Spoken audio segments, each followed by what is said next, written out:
Hi there, everyone. Welcome to a little bit of a different kind of video. I wanted to. Okay, now that I've had 3 books be published under my name, J.A. Giaquinto, I kind of wanted to talk about how the publishing process went for me from the first book to this current book. It might be a little bit of a long video, so I apologize if it is, because I can't seem to be tiny with anything.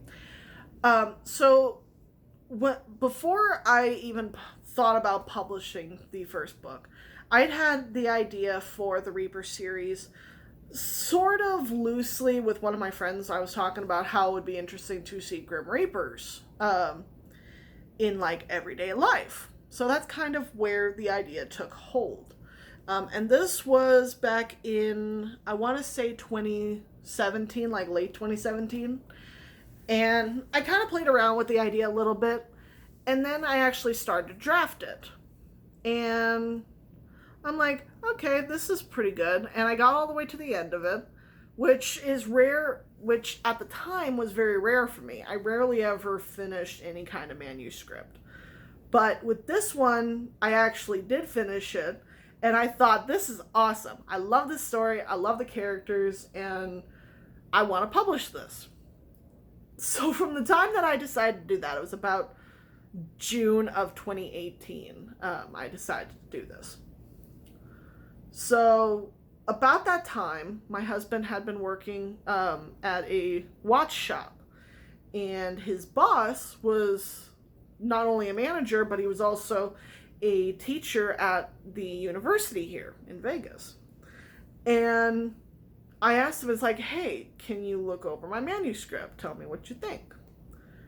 Now, it took a while for me to actually get like information back from him, but when I finally sat down with him, he tore it up.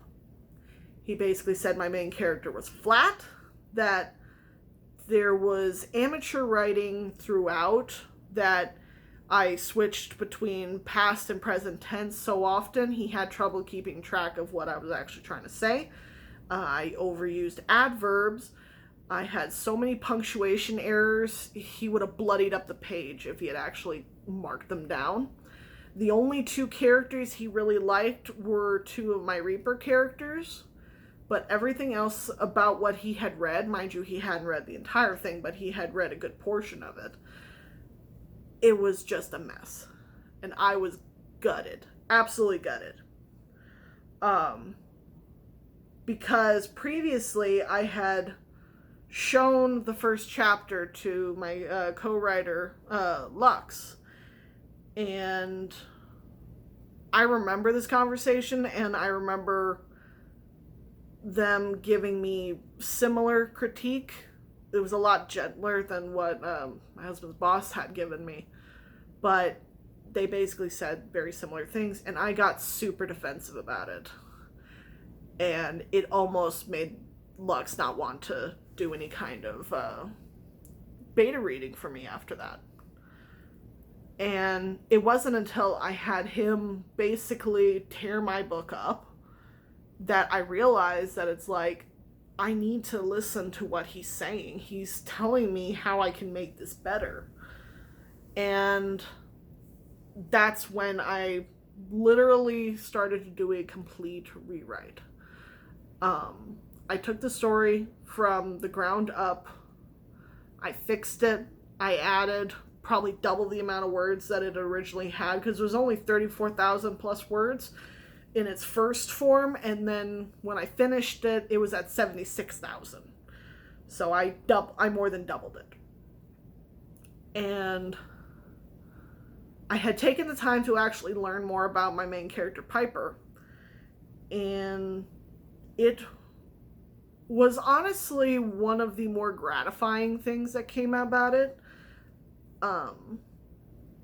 So then I did the few edits that I knew I could do, and I published it. I was hoping to publish it by the end of October, but because I didn't understand how the Amazon self-publishing works, it came out a solid month early.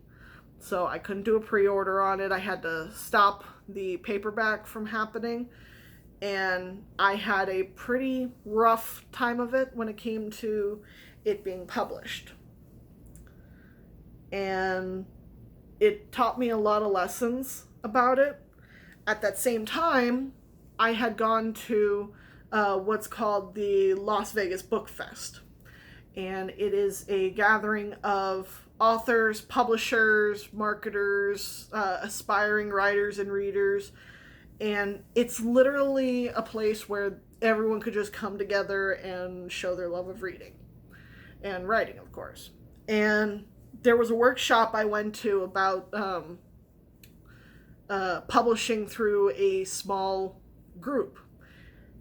I was the only one in the room who actually had a book that was set to be published at that time. I look back on that now, and I wish that I had done more as far as marketing myself, but again, I'm very socially awkward, and I had so many people asking me questions about what I did and how I published my book that it almost felt a little bit like, it's like, I'm not an authority on this. The person who's giving the presentation is. I'm not an authority on self-publishing. I've done it so far, but I'm not great at it. And that's also why I don't make like how-to videos. I think the only thing I can do now is how I do my process, which is some videos that I do have planned eventually. But after I finished Stand Up, Fight Back, which was the first book in the Reaper series, I knew that I needed to take a little bit of a break before I started drafting the second book. Now, I decided to start it and see how long it actually took me to write a book from beginning to end, using the second book as a control. So, January 1st, actually December 31st, I started drafting Stand Up, Breakout, which is the second book in the Reaper series. And that one, it came out a lot easier than the first one did. I think because I was still riding high on, it's like, oh, I published a book. I have a book out there with my name on it. This is my story. People are reading it. And I didn't have as much problems with Stand Up, Breakout as I did with the first one, but I know there were still things in it that that I wanted to change. And even now, I look back on both books 1 and 2, and there's so many things that I could change, that I could fix. And I even went back during the writing of book 3 to try and clean up book 1, and I plan to do the same thing to book 2. But that took time away from me writing book 3 to do that. So I decided I wasn't going to do that for right now. And I was going to just move on. So book 2, I finished it. I believe I had it set for publication September 1st. I believe. Yeah, because it was to be published, September 1st. It was set to be published after I did a round of edits on it when I came back from New Jersey for a trip.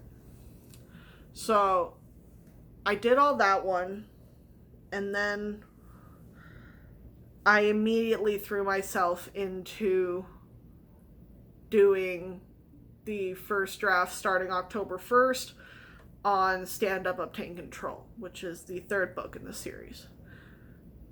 This one was my Goliath, because from book 1, I had this plot line in mind for book 3. And I don't know if it was just how emotionally draining it was, or if it was the fact that I had tried to do NaNoWriMo that same time frame that I was drafting this. But whatever made it difficult for me to do, the first draft was the worst first draft I've ever done. The first half, I talked about this and why Nano almost destroyed my story. The first half of it is very slow, very emotional, and it's almost to the point of melodramatic emotional. And it ultimately nearly killed me to try and read it back, because I could see the emotional turmoil that I was in.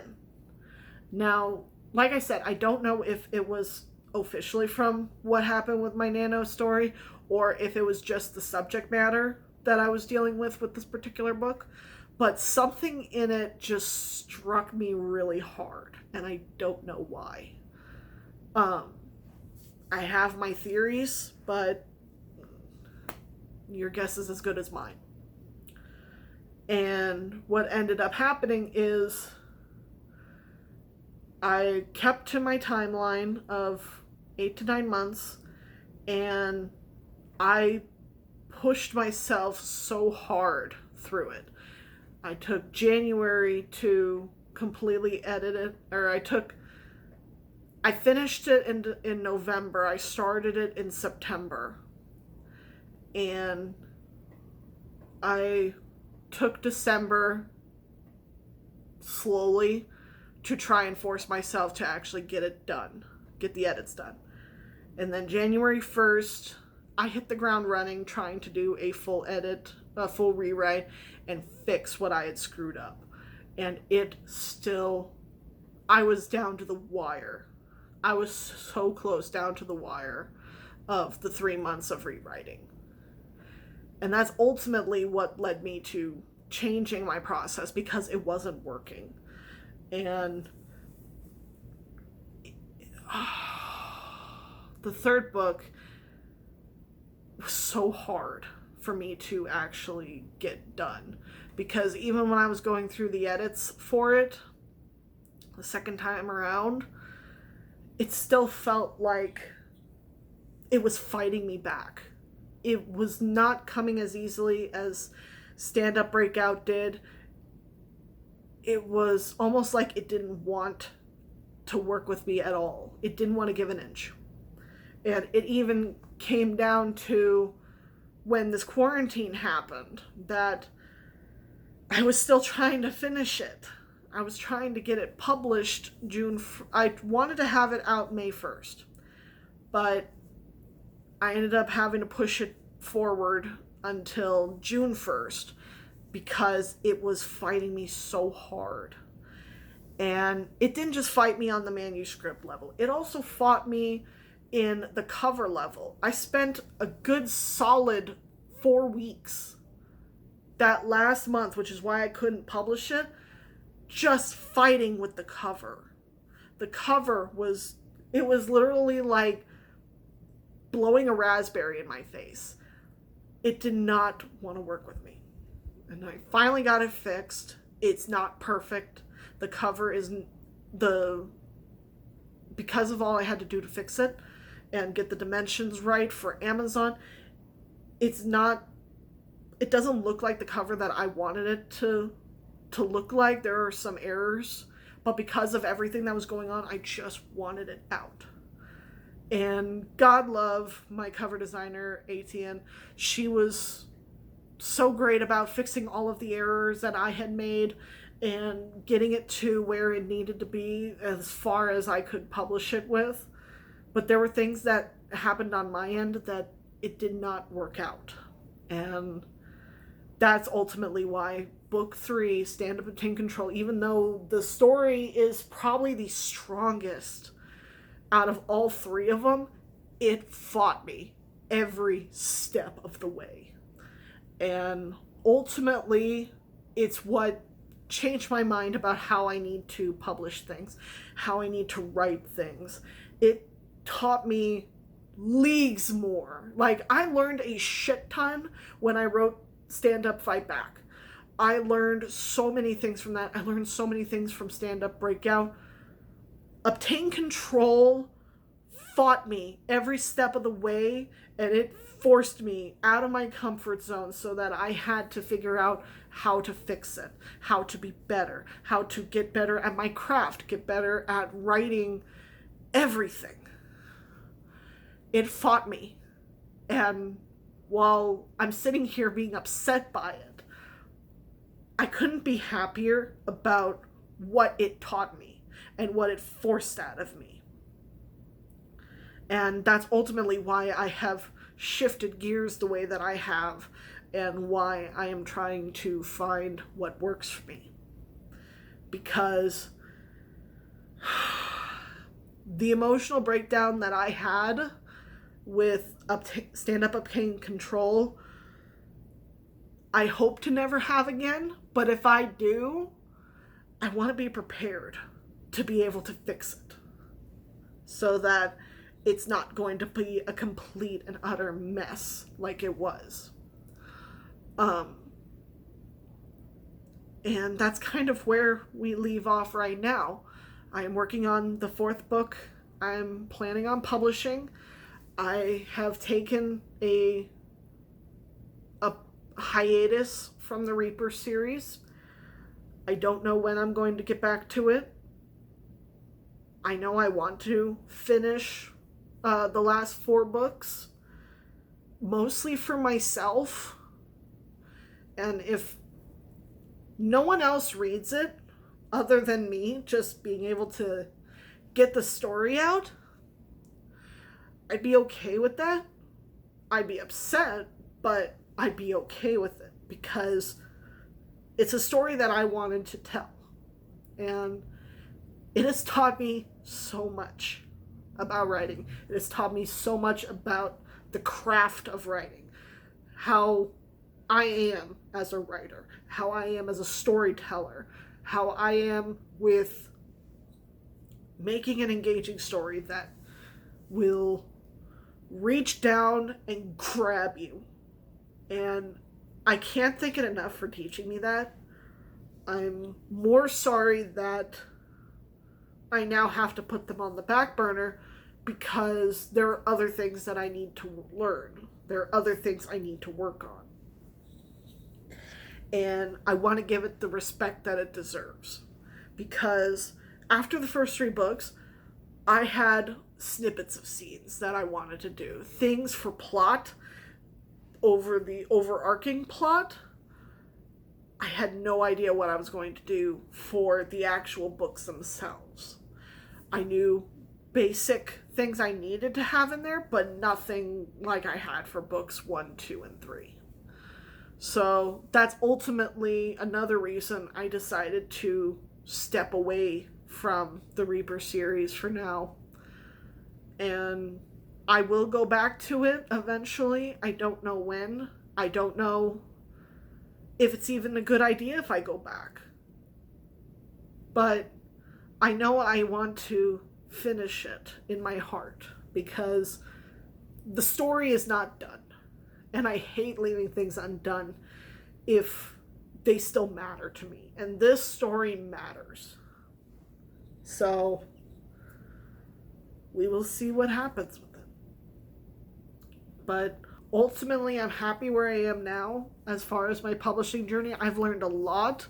I've learned a lot about the publishing journey and what works for me and what doesn't work for me. And the things that have ultimately worked for me is listening to advice that's given, but also doing your adequate research. Because if you only listen to people like on AuthorTube, who it's like, oh, you need to do this, this, this, and this. It's like, okay, look into those things. See what is applicable to you. One big thing that most AuthorTubers say is that you need to hire an editor. And I would love to have an editor, but I don't have the money to be able to pay for an editor. So I don't have much choice.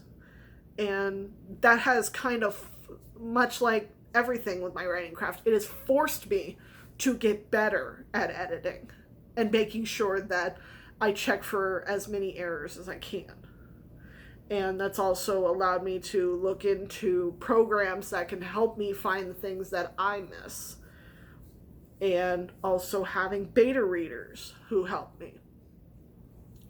And ultimately, we'll see what comes with book 4 with the Hunter and the Cultist and see how that kind of goes from here. Because if I have better success with this one, then I know that I'm on the right track and that I need to continue to pursue that.